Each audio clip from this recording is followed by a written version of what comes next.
مانگتا ہوں میں شیطان مردود سے۔ بسم اللہ الرحمن الرحیم۔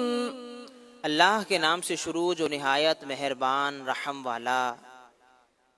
ما ننسخ من آیت او ننسها نأت بخیر منها او مثلها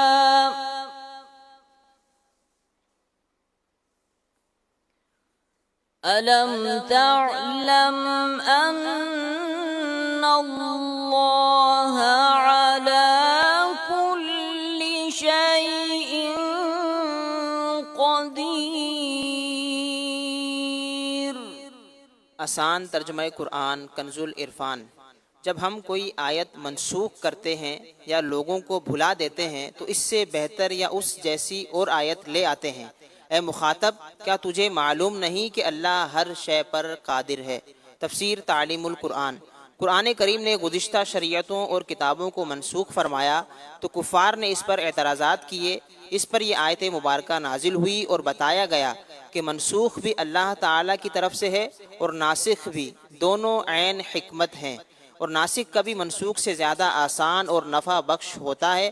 لہٰذا جو خدا کی قدرت اور اختیارات کو جانتا اور مانتا ہے اسے اس میں تردد کی کوئی گنجائش نہیں۔ اہم باتیں۔ نمبر 1، نسخ کا معنی ہے سابقہ حکم کو کسی بعد والی دلیل شرعی سے اٹھا دینا۔ نمبر 2، نسخ در حقیقت سابقہ حکم کی مدت کا بیان ہوتا ہے کہ وہ حکم اس مدت کے لیے تھا اور اب وہ مدت پوری ہو گئی، صرف یہ تھا کہ ہمیں وہ مدت معلوم نہ تھی اور ناسخ کے آنے سے معلوم ہو گئی۔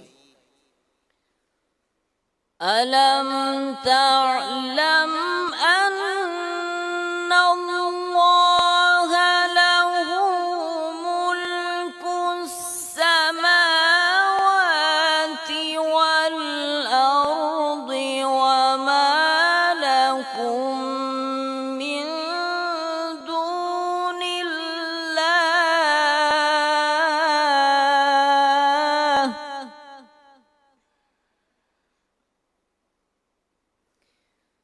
وَمَا لَكُم مِّن دُونِ اللَّهِ مِن وَلِيٍّ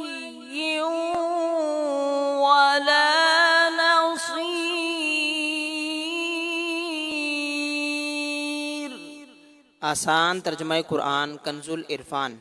کیا تجھے معلوم نہیں کہ آسمانوں اور زمین کی بادشاہی اللہ ہی کے لیے ہے اور اللہ کے مقابلے میں تمہارا نہ کوئی حمایتی ہے اور نہ ہی مددگار؟ تفسیر تعلیم القرآن۔ اللہ تعالیٰ کو اختیار ہے کہ اپنے ملک میں جو چاہے جب چاہے قانون جاری کرے۔ جب کائنات میں تبدیلی ہوتی رہتی ہے، دن جاتا ہے رات آتی ہے اور سارے جہان میں ہر طرح تبدیلی ہوتی رہتی ہے، تو شرعی قانون میں بھی تبدیلی ہو سکتی ہے اور یہ تبدیلی مخلوق کی مصلحت کی وجہ سے ہے۔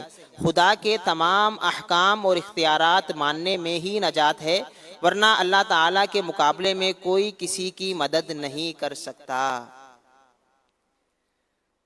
أَمْ تُرِيدُونَ أَن تَسْأَلُوا رَسُولَكُمْ كَمَا سُئِلَ مُوسَىٰ مِن قَبْلُ وَمَن يَتَبَدَّلِ الْكُفْرَ بِالْإِيمَانِ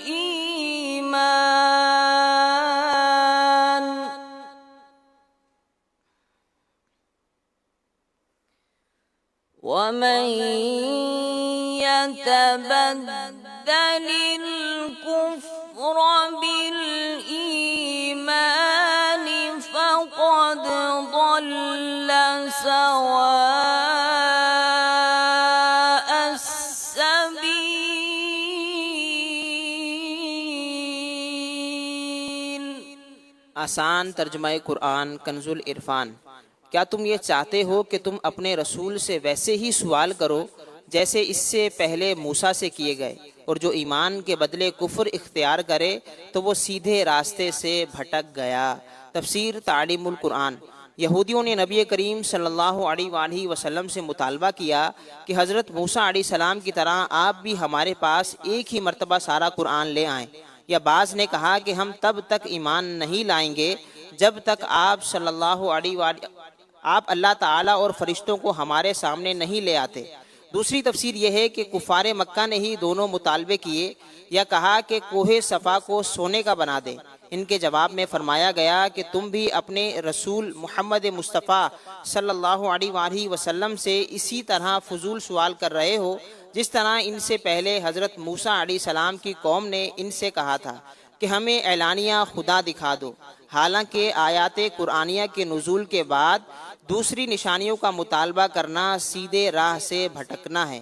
جب محمد صلی اللہ علیہ وآلہ وسلم کی نبوت کا درست ہونا دلائل اور معجزات سے ثابت ہو چکا تو پھر ایسے لا یعنی سوال کیوں کر رہے ہو؟